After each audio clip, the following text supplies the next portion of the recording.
আমি মোটেই প্রস্তুত না। সত্য কথাই আসলে আমি যে এলাকায় জন্ম নিয়েছি এলাকাতে কে কি রকম বিশ্বাস করেন তা জানি না, তার বিশ্বাসের জায়গাটা সম্পূর্ণ আলাদা আলাদা। আমাদের এখানে পর্যটন নগরী হওয়ার আগে এটা তো একদমই জঙ্গল এলাকা ছিল। আমরা ছোটবেলাতে শয়তান চোখে দেখছি, বুঝছেন? কেউ বিশ্বাস করবেন না করবে।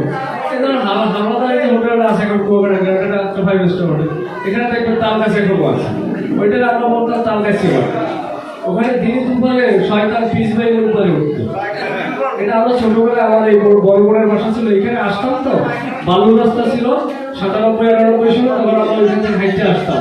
ছোট ছিলাম, দেখতাম যে পিস বাইলে ওঠে তাল গাছ বাইরে, বুঝছেন? ওইটা দেখছি পায়খানা দেখি না অনুমান করে নিলাম আমরা নির্ভর। ভাই আখিনুরও কি দেখছে লাইয়া? আখিনুর তো আমার একটু ঝামেলা আছে, চেয়ারম্যানের উপরে রেস্ট করছি। যাই হোক, আমি মোটেই প্রস্তুত না, তারপরও ছোট্ট একটা গল্প বলবো। আচ্ছা, হচ্ছে শাশুড়ি আর ভূতের বউ, দুজনের মধ্যে ভালো একটা মিল। সবাই মানে দোকানদারি, প্রত্যেকদিন একটা বাইক করেই বাড়ি ফেরে। আমার বউ সংসারী, এক গুতো মানে সোজা মানুষ, জেলাবের মতো সোজা বউ।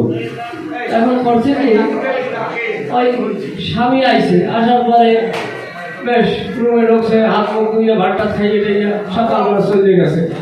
আমার ওই জানু দেয় আর মিসকি মিসকি হাসে পুতের বউ। শাশুড়ি দেখে কয় কয় অকি এবার তুই এত আসো না, তাই আসবে একটু মনটায় শক্ত লাগছে। তাই আপনার কথা আমায় কয়েছে, এই আপনার ভোলায় কয়েছে যে আমার মার্কেটে নিয়ে শাড়ি চুরি কিনে দেবে।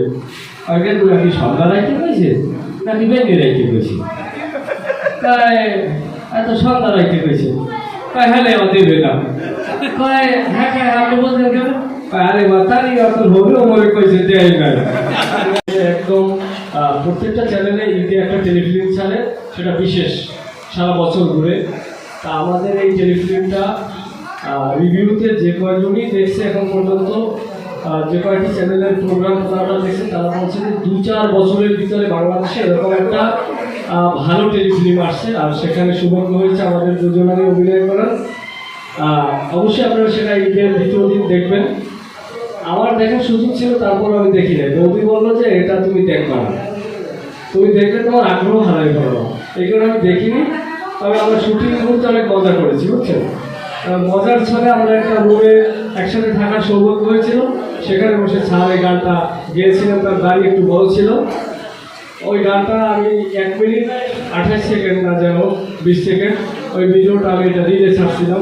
বেশ অনেক লোকে দেখছে, লাখ খানেক লোকে দেখছে।